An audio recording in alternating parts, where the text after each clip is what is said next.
ನನ್ನ ಹೆಸರು ಅನಂತಿ. ನನ್ನ ಹೆಸರು ಅನಿತಾ.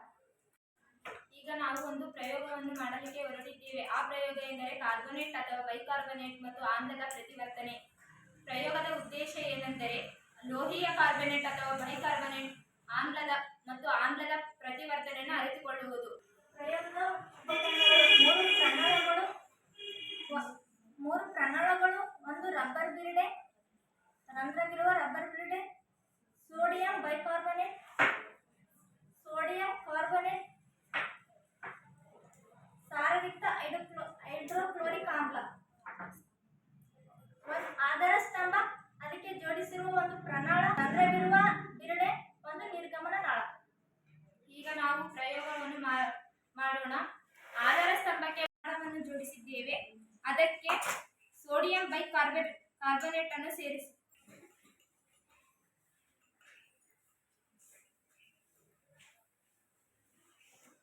ಅದಕ್ಕೆ ಹೈಡ್ರೋಕ್ಲೋರಿಕ್ ಆಮ್ಲವನ್ನು ಹಾಕಬೇಕು.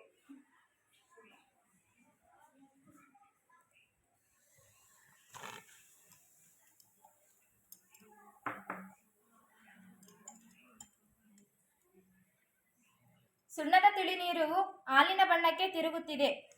ಸೋಡಿಯಂ ಕಾರ್ಬನೇಟ್ ಮತ್ತು ಸಾರಯುಕ್ತ ಹೈಡ್ರೋಕ್ಲೋರಿಕ್ ಪ್ರತಿವರ್ತಿಸಿದಾಗ ಸೋಡಿಯಂ ಕ್ಲೋರೈಡ್ ಮತ್ತು ನೀರು ಮತ್ತು ಕಾರ್ಬನ್ ಡೈಆಕ್ಸೈಡ್ ಉತ್ಪತ್ತಿಯಾಯಿತು.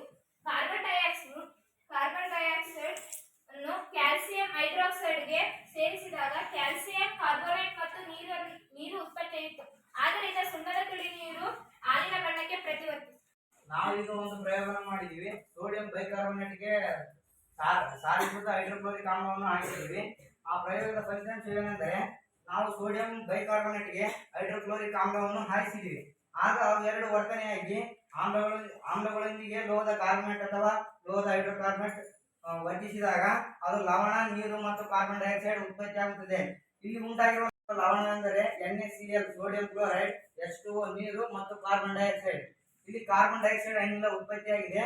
ಈ ಕಾರ್ಬನ್ ಡೈಆಕ್ಸೈಡ್ ಅನಿಲವನ್ನು ನಾವು ಸುಣ್ಣದ ತಿಳಿನೀರು CaOH2 ಕ್ಯಾಲ್ಸಿಯಂ ಹೈಡ್ರಾಕ್ಸೈಡ್ಗೆ ಹಾಯಿಸಿದಾಗ ಅದು ಕ್ಯಾಲ್ಸಿಯಂ ಕಾರ್ಬನೇಟ್ ಮತ್ತು ನೀರು ಉತ್ಪತ್ತಿಯಾಗುತ್ತದೆ. ಈಗ CaOH2 ಸುಣ್ಣದ ತಿಳಿನೀರಿಗೆ ಕಾರ್ಬನ್ ಡೈಆಕ್ಸೈಡ್ ಅನ್ನು ಹಾಯಿಸಿದಾಗ ಅದು ಬಿಳಿಯ ಬಣ್ಣಕ್ಕೆ ತಿರುಗುತ್ತದೆ. ಅಂದರೆ ಬಿಳಿಯ ಬಣ್ಣ ಅಂದರೆ ಅದು ಕ್ಯಾಲ್ಸಿಯಂ ಕಾರ್ಬನೇಟ್ ಆಗಿ ಪರಿವರ್ತನೆ ಆಗುತ್ತದೆ. ಅದರೊಂದಿಗೆ ನೀರು ಕೂಡ ಬಿಡುಗಡೆ ಆಗುತ್ತೆ.